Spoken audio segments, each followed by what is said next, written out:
جو سب سے پہلے ہادی بن کر، نبی بن کر، رہنما بن کر دنیا میں تشریف لائے، اور ان کی دنیا میں آمد کے ساتھ ہی بلکہ پیدائش کے ساتھ ہی جب اللہ کریم نے یہ فیصلہ کر لیا جاعل فی الارض خلیفہ، کہ میں زمین میں اپنا ایک خلیفہ بناؤں گا، نائب بناؤں گا، اور اس نیابت کے لیے، اس خلافت کے لیے، اس نظم و انتظام کو چلانے کے لیے، سنبھالنے کے لیے مجھے نمائندہ چاہیے۔ اب اس وقت میں دنیا میں موجود نمائندوں میں فرشتوں کی جماعت موجود تھی، جو کہ لا یعصون اللہ ما امرہم، اللہ کے امر کی نافرمانی نہیں کرتے، وَيَفْعَلُونَ مَا يُؤْمَرُونَ، وہ کر گزرتے ہیں جس کا انہیں حکم دیا جاتا ہے، انتظار نہیں کرتے۔ جس جماعت میں خیر ہی خیر ہے، جس میں بھلائی ہے، جس میں اچھائی ہے، خوبی ہے، اور دوسری جماعت دنیا میں جنات کی موجود تھی، وَالْجَانَّ خَلَقْنَاهُ مِن نَّارٍ، اس جماعت کو آگ سے بنایا گیا، پیدا کیا گیا، آگ میں جلانا ہے، اس میں بلندی پائی جاتی ہے، یہ اوپر کی طرف اٹھتی ہے، اس میں جوش ہے۔ تو یہ جو دوسری جماعت تھی، ان میں شر زیادہ تھا، بدبختیاں زیادہ تھیں، بد اخلاقیاں زیادہ تھیں، جرائم زیادہ تھے، نافرمانی زیادہ تھی، سرکشی زیادہ تھی۔ تو یہ دو ایک دوسرے کی مد مقابل علامات ہیں، یہ دونوں بھی اس بات کا تقاضا کر رہے ہیں، خواہش رکھتے ہیں کہ نیابت، خلافت کی ذمہ داری ہمیں دی جائے، اللہ جل جلالہ کہ ہاں ہمارا انتخاب ہو، تاکہ آنے والے اگلے دور میں ہم کردار ادا کریں۔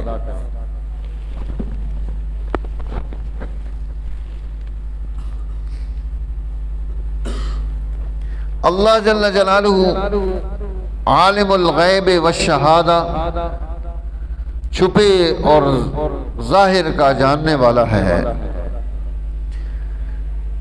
علیم بذات الصدور، سینوں کے اندر جو راز ہیں وہ بھی اس کے علم میں ہیں، لطیف خبیر، جو باریک بینیاں ہیں وہ بھی جانتا ہے۔ اب اس نے فیصلہ کر لیا کہ ان دو مخلوقات کے علاوہ کوئی اور مخلوق ایسی ہونی چاہیے جس کے اندر خوبی ہو، کمال ہو، افراط و تفرید سے پاک ہو، فرشتوں والی صفات بھی اس میں پائی جائیں، جنات والی صفات بھی پائی جائیں۔ وہ حضرت انسان ہے کہ اس میں ملکوتی صفات بھی رکھی گئی جو فرشتوں میں پائی جاتی ہیں، اسے جذباتیت بھی دی گئی، حیوانی صفات بھی اس میں رکھی گئی۔ تو یہ دونوں کا مجموعہ ہے، اور جون سی صفات غالب آ جائیں انسان پر، اس کے اندر وہ کیفیات منتقل ہونا شروع ہو جاتی ہیں۔ اگر فرشتوں والی صفات آ گئی ہیں تو خیر خواہ بن جائے گا، رحم دل ہوگا، خدمت گزار ہوگا، باادب ہوگا، دوسروں کو ساتھ لے کر چلنے والا ہوگا، دوسروں کے مسائل حل کرنے والا ہوگا۔ اگر حیوانی صفات غالب ہو گئی، شیطانی صفات بڑھ گئی، تو اب یہ اس کے مقابلے میں ضدی ہوگا، جذباتی ہوگا، غضبناک ہوگا، جنگ و جدل میں بہت آگے ہوگا، جھوٹ بولے گا، جرائم اور بد اخلاقیاں اس میں پیدا ہو جائیں گی۔ اس لیے انبیاء علیہ السلام آ کر اس انسان کے اندر انسانیت کو پیدا کرتے ہیں کہ نہ بہت زیادہ اوپر کی طرف چلا جائے، نہ بہت زیادہ نیچے چلا جائے، معتدل ہو، اعتدال کے ساتھ اپنی زندگی کو آگے چلا رہا ہو۔ سیدنا آدم علیہ السلام کے واقعے کے بعد اب اس کی دشمنی میں شیطان آتا ہے، اللہ کے ساتھ اس کی گفتگو ہوتی ہے، اللہ جل جلالہ اس سے پوچھتے ہیں کہ جب میں نے حکم دیا تھا تو تو نے سجدہ کیوں نہیں کیا؟ تو نے سر تسلیم خم کیوں نہیں کیا؟ تو جھکا کیوں نہیں ہے؟ قرآن کہتا ہے ابا واستکبر، اس نے انکار بھی کیا اور تکبر کا راستہ بھی اختیار کیا۔ وَكَانَ مِنَ الْكَافِرِينَ، اور وہ کافروں میں سے ہو گیا۔ اب اللہ جل جلالہ جب اس سے پوچھتے ہیں کہ تو نے یہ کیوں نہیں کیا ہے، مَا مَنَعَكَ أَلَّا تَسْجُدَ إِذْ أَمَرْتُكَ، میرے حکم کے سامنے جھکنے سے کیا چیز تجھے مانے تھی؟ کیا کہنے لگا؟ انا خیر منہ، میں آدم سے بہتر ہوں۔ کیوں بہتر ہوں؟ خلقتنی من نار، تو نے مجھے آگ سے پیدا کیا ہے، وخلقتہ من طین، اور تو نے اسے مٹی سے پیدا کیا ہے۔ آگ مٹی کے سامنے کیوں جھکے؟ جو پاؤں کے نیچے روندی جاتی ہے، جس کی کوئی حیثیت نہیں ہے، اب اندر وہ بخل چل رہا ہے، حسد ہے، خلش ہے کہ یہ جو مرتبہ ہے خلافت کا، یہ ہمیں کیوں نہیں ملا؟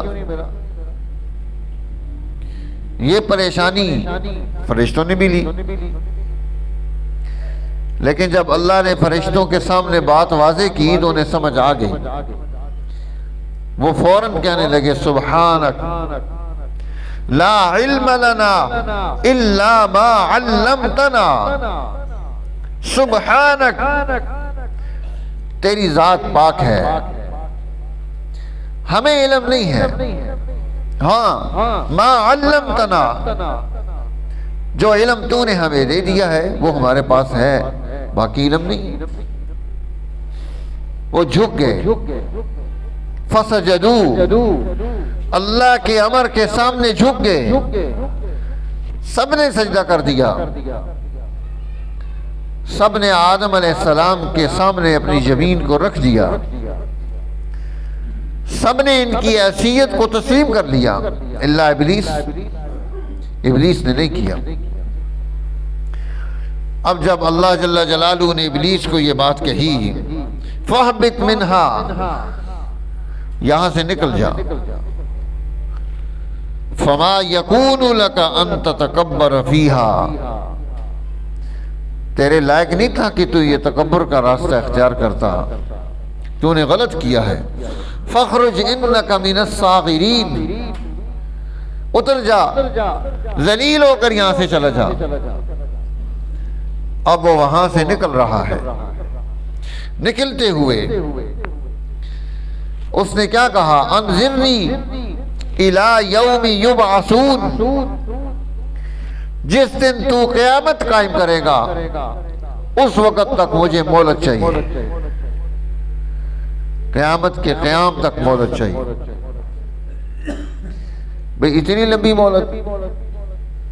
وہ مہلت اس لیے نہیں کہ وہ کوئی توبہ کر لے، وہ مہلت اس لیے نہیں کہ وہ سوچ کر اپنی غلطی کا ازالہ کر لے، وہ اس لیے مہلت نہیں مانگ رہا. وہ کہتا ہے مجھے مہلت چاہیے، الی یوم یبعثون، قیامت کی صبح تک مجھے مہلت چاہیے. اللہ نے فرمایا کہ جا انک من المنذرین، تجھے مہلت مل گئی، دے دی تجھے مہلت. اب وہ کیا کہتا ہے؟ فَبِمَا أَغْوَيْتَنِي، جیسے تو نے مجھے گمراہ کر دیا ہے، میرا انتخاب نہیں کیا، میرے لیے یہ مسئلہ کھڑا کیا ہے. لَأَقْعُدَنَّ لَهُمْ صِرَاطَكَ الْمُسْتَقِيمَ، میں ضرور ان کی طاق میں صراط مستقیم پر بیٹھ جاؤں گا، میں وہاں بیٹھوں گا. ثُمَّ لَآتِيَنَّهُمْ مِنْ بَيْنِ أَيْدِيهِمْ وَمِنْ خَلْفِهِمْ وَعَنْ أَيْمَانِهِمْ وَعَنْ شَمَائِلِهِمْ، میں ان کے چاروں طرف سے ان پر حملہ آور ہو جاؤں گا، حملہ کروں گا. سامنے سے بھی حملہ ہوگا، پیچھے سے بھی ہوگا، دائیں بائیں سے بھی ہوگا، ہر طرف سے میں ان پر حملہ آور ہو کر لا تجد اکثرهم شاکرین، اب تو اکثر کو ناشکرہ پائے گا، یہ تیرے شکر گزار نہیں رہیں گے، میں ان کے اندر سے شکر گزاری نکال دوں گا. اس لیے اب اس نے تو یہ کام کرنا ہے، وہ ہمارے دائیں بائیں بیٹھا ہے، ہمارے اوپر ہر وقت حملہ کر رہا ہے، اور سب سے پہلا حملہ وہ ناشکری کا ہمارے اندر پیدا کرے گا. انسان ہمیشہ گلے کرتا رہتا ہے، اس کے شکوے ہوتے ہیں، اس کے گلے اور شکوے ختم نہیں ہوتے. اور وہ جو اللہ نے اسے نعمت دی ہے، یعنی ہم میں سے ہر ایک کو اللہ نے کچھ نہ کچھ نعمتیں عطا کی ہیں، ہم ان نعمتوں پر شکر گزار نہیں ہوتے کہ اللہ نے یہ نعمت ہمیں عطا کی ہوئی ہے. اب مثال کے طور پر آپ کے پاس اپنا گھر ہے تو کتنی بڑی نعمت ہے، آپ کے جیب میں 4 پیسے ہیں تو کتنی بڑی نعمت ہے، آپ کسی کاروبار میں جاب پہ لگے ہیں تو کتنی بڑی نعمت ہے، اللہ نے آپ کو اولاد عطا کی ہے تو یہ کتنی بڑی نعمت ہے، اللہ نے آپ کو لا علاج بیماریوں سے بچا کے رکھا ہے، کتنی بڑی نعمت ہے. یہ تو جس کے پاس چیزیں نہیں ہیں اس سے پوچھو پتہ چلے کہ کیا کیا نہیں ہے اس کے پاس. کتنے لوگ ہیں وہ جمعہ نہیں پڑھ سکتے، تڑپ رہے ہیں بستروں پر، بیمار ہیں، اٹھ نہیں سکتے، چل نہیں سکتے. اللہ نے ہمیں صاف ستھرے کپڑے پہنا کر مسجد تک پہنچا دیا ہے، اس کی کتنا بڑا انعام ہے، یہ نعمت ہے. ہم صبح اٹھے ہیں، ہم نے کھانا کھایا ہے، اس کا کتنا کرم ہے، کتنی بڑی نعمت ہے. کتنے لوگ ہیں جو صبح اٹھے ہوں گے ان کے پاس کھانے کے لیے کچھ نہیں ہوگا. تو شیطان اس نے یہ قسم اٹھائی ہے، فَبِعِزَّتِكَ لَأُغْوِيَنَّهُمْ أَجْمَعِينَ، مجھے تیری عزت و جلال کی قسم ہے میں ان کو گمراہ کروں گا. اس لیے کہا لا تجد اکثرهم شاکرین، یہ شاکر نہیں ہوں گے، شکر گزار نہیں ہوں گے. اور یہ خوبی ہے انبیاء علیہ السلام کی کہ وہ ان کے اندر شکر گزاری کی کیفیت ہوتی ہے، دھیان ہوتا ہے. سیدنا نوح علیہ السلام کا قرآن تذکرہ کرتا ہے اِنَّهُ كَانَ عَبْدًا شَكُورًا، وہ شکر گزار بندوں میں سے تھے. نبی کا تذکرہ نبوت کے ساتھ ساتھ شکر گزاری کے اعتبار سے کیا جا رہا ہے، عبدًا شکورا. خود حضور نبی اکرم صلی اللہ علیہ وسلم جب آپ اللہ کی بارگاہ میں راتوں کو اٹھ کر زیادہ لمبا کھڑے ہوتے، اتنا لمبا قیام ہوتا کہ پاؤں پھول جاتے، سوج جاتے، بعض دفعہ پھٹ جاتے۔ تو ام المومنین حضرت سیدہ عائشہ رضی اللہ تعالی عنہ نے فرمایا، یا رسول اللہ، اتنی تکلیف، اتنی مشقت، اتنا اپنے آپ کو تھکا دینا، اتنی صعوبت برداشت کر لینا، کیوں ایسا؟ حالانکہ آپ کے اگلے پچھلے گناہ تو معاف کر دیے گئے۔ انا فتحنا لک فتحا مبینا لیغفر لک اللہ ما تقدم من ذنبک وما تأخر ویتم نعمتہ علیک۔ اللہ فرما رہے ہیں کہ میرے محبوب، ہم نے آپ کے اگلے پچھلے سب معاف کر دیے۔ حالانکہ نبی پر گناہ نہیں ہے، وہ معصوم عن الخطا ہے، وہ کوئی زیادتی نہیں کرتا، وہ غلط سوچتا ہی نہیں ہے، اس کے باوجود بھی بخشے بخشائے ہیں۔ پھر بھی اللہ کہہ رہا ہے معاف کر دیے۔ جو امت کے ذمہ گناہ تھے وہ بھی، آپ لیڈر ہیں، سربراہ ہیں، بڑے ہیں، ایسے بھی معاف کر دیے۔ پھر یہ اتنی عبادت و ریاضت، اتنا اللہ کا قرب، تو کیا آپ نے فرمایا فلا احب ان اکون عبدا شکورا، مجھے یہ محبوب ہے، پسند ہے کہ میں اللہ کے ہاں شکر گزار بندوں میں شمار کیا جاؤں، وہ یہ کہے کہ یہ میرا شکر گزار بندہ ہے۔ اس لیے کہا لئن شکرتم لازیدنکم، اگر تم شکر گزاری اختیار کر لو گے ہم نعمتیں بڑھانا شروع کر دیں گے۔ وَلَئِن كَفَرْتُمْ إِنَّ عَذَابِي لَشَدِيدٌ، اگر ناشکری کرو گے تو تمہارے لیے عذاب شدید ہے۔ سیدنا ابراہیم خلیل اللہ علیہ السلام، آپ کو حکم یہ تھا کہ آپ نے وہاں مکہ میں رہنا نہیں ہے، ابتلا تھی، گھر والے ادھر ہیں، بیٹا ادھر ہے، بہو ادھر ہے۔ وہاں آئے، پوچھا اسماعیل کہاں ہے؟ کہا اسماعیل تو یہاں نہیں ہے، وہ شکار پر گئے، لمبا سفر کر کے گئے تھے، بچے کی ملاقات کے لیے نہیں ہوئی۔ خاتون نے کہا کہ آپ مہمان ہیں، تشریف لائیں، کچھ آرام کر لیں، سستا لیں۔ انہوں نے پوچھا کہ آپ کا گزران کیسا چل رہا ہے؟ وہ کہنے لگی بڑی مصیبت ہے، پریشانیاں ہیں، کچھ بھی نہیں ہوتا کھانے کے لیے۔ اچھا، حضرت سیدنا ابراہیم خلیل اللہ نے فرمایا کہ جب اسماعیل آئے تو اسے میرا سلام دینا اور اسے کہنا کہ اپنے گھر کی چوکھٹ تبدیل کر دے۔ چلے گئے، وہاں رکے نہیں۔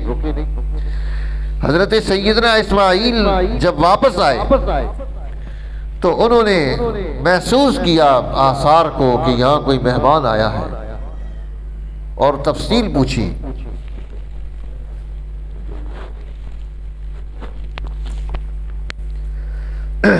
کہ کون آیا تھا؟ کہا ایک سر بزرگ تھے، سواری پر سوار تھے، اور انہوں نے آپ کے لیے سلام دیا اور یہ پیغام چھوڑا ہے۔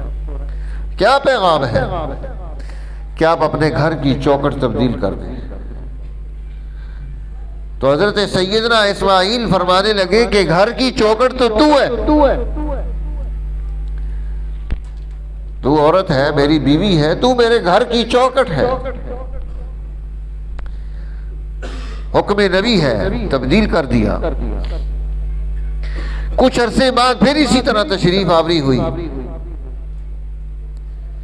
پھر اسماعیل سے ملاقات نہیں ہوئی، گھر والوں سے ملاقات ہوئی، وہ بھی نہیں جانتے تھے کہ بابا جی کون ہے۔ حال احوال پوچھا، انہوں نے کہا حال بعد میں، پہلے آپ تشریف رکھیں، یہاں بیٹھے ہمارے پاس۔ فوراً پانی حاضر کیا، منہ دھوئیں، فوراً کھانا تیار کیا، کھانا کھائیں، مہمان ہیں آپ ہمارے۔ اس نے چھوڑا ہی نہیں، بٹھا لیا۔ انہوں نے پوچھا کہ ہاں تمہارا گزر اوقات کیسا ہو رہا ہے؟ کہتے ہیں کہ اللہ کا بڑا شکر ہے، کھانے کے لیے ہمارے پاس شکار ہوتا ہے، بہترین شکار گوشت کھاتے ہیں، زمزم کا پانی ہے، اللہ کی نعمت ہے، بہت بڑی، پیتے ہیں الحمدللہ۔ وہ وہاں سے اٹھے اور فرمایا اسماعیل کو میرا سلام دے دینا اور اسے کہنا کہ گھر کی چوکھٹ کو برقرار رکھے۔ اب جب وہ واپس آئے، حال احوال دریافت کیا، پوچھا، ان کا وہ تو میرے ابا جان تھے۔ کیا آپ کے ابا جان تھے؟ میرے سسر تھے۔ ہاں تیرے سسر تھے۔ ان کی کوئی خاطرداری بھی ہوئی ہے؟ بالکل ہوئی ہے، جو گھر میں موجود تھی چیزیں فوراً ہم نے خدمت کی ہے۔ پھر کیا فرمایا انہوں نے؟ آپ کے لیے سلام دیا ہے اور ایک پیغام چھوڑا ہے کہ گھر کی چوکھٹ کو برقرار رکھو۔ تو اسماعیل علیہ السلام نے فرمایا کہ گھر کی چوکھٹ تو تو ہے۔ اب دیکھو شکر گزاری کا نتیجہ، جب انسان شکر کرتا ہے وہ نعمتیں بڑھتی ہیں۔ ہم شکر ہی نہیں کرتے، ناشکری میں ساری زندگی گزر جاتی ہے، ہر وقت بھائی یہ چیز نہیں ہے، یہ نہیں ہے، جو ہے اس پر اللہ کا شکر ادا کرے نا، یا اللہ تیرا شکر ہے۔ اور پھر اللہ کے حبیب عملی شکر بتلا رہے ہیں۔ آپ شکر گزاری کے لیے رات کو کھڑے ہو کر اپنے اوقات میں اللہ کے سامنے حاضر ہیں، نماز، تہجد کی، تلاوت قرآن کی، اللہ کی مخلوق کی خدمت، ان کی ضرورتوں کی تکمیل، اس کے لیے کوشش اور جدوجہد۔ آج ہمارے عملی شکر ختم ہو گیا ہے۔ اگر آپ اپنے پڑوسی کو تنگ نہیں کرتے تو یہ بھی شکر میں آتا ہے کہ میں اپنے پڑوسی کو تنگ نہ کروں، شکر گزاری ہے۔ آپ رشتوں ناتوں کا خیال رکھتے ہیں، یہ بھی شکر گزاری میں آتا ہے۔ آپ اللہ کی مخلوق کی ہمدردی اپنے اندر رکھتے ہیں، یہ بھی شکر گزاری میں آتا ہے۔ آپ اللہ کے حضور میں اپنے اوقات کو صرف کرتے ہیں، یہ بھی شکر گزاری میں ہے، کہ پتہ چلے کہ یہ بندہ ان نعمتوں کو جو اللہ نے اسے عطا کی ہیں ان کا استعمال کیا کر رہا ہے۔ درست استعمال شکر گزاری میں آتا ہے۔ اب شیطان نے کیا کہا تھا کہ لا تجد اکثرہم شاکرین، میں ان سب کے اندر سے شکر گزاری کا یہ جو کیفیت ہے یہ ختم کر دوں گا۔ ہر وقت ان کی زبان پر ناشکری کے الفاظ ہوں۔ اس لیے انسان کو کوشش کرنی ہے، ہم نے کوشش کرنی ہے، ہم نے اپنے آپ کو اچھا بنانا ہے، اچھا رزق چاہیے، کمانا ہے۔ اسلام نے منع تو نہیں کیا کہ آپ مرد حضرات رزق نہ کمائیں، محنت نہ کریں، محنت کریں، محنت کریں گے تو ملے گا۔ اسلام اس سے منع نہیں کرتا، لیکن جو میسر ہے اس پر شکر گزاری کی بات ہو رہی ہے، جو موجود ہے اس پر شکر گزاری کی بات ہو رہی ہے۔ اسی یہ شیطان کا عملہ کیا ہے؟ لا تجد اکثرہم شاکرین۔ اب اللہ تعالیٰ نے فرمایا کہ اخرج منہا مذعوما مدحورا، ذلیل و خوار ہو کر یہاں سے نکل جا، اور لمن تبعک منہم لأملأن جہنم منکم اجمعین، جو تیری اتباع میں آئے گا، جو تیری بات مان کر آئے گا، تجھے بھی اور سب کو بھی ملا کر جہنم بھر دوں گا۔ کر لو، تم اپنا کام کرو، ہم اپنا کام کریں گے۔ تو میرے دوستو، شیطان وہ ہر وقت رات دن 24 گھنٹے مصروف عمل ہے، اور ہم نے اس شیطان کے اس حملے سے اپنے آپ کو بچانا ہے۔ جہاں سے وہ حملہ کرتا ہے اس سے اپنے آپ کو بچانا ہے۔ ان میں سے ایک چیز یہ ہے کہ ہمارے اندر شکر گزاری کی کیفیت پیدا ہو۔ اللہ تعالیٰ میں اس کا تمام اور توفیق نصیب کرے۔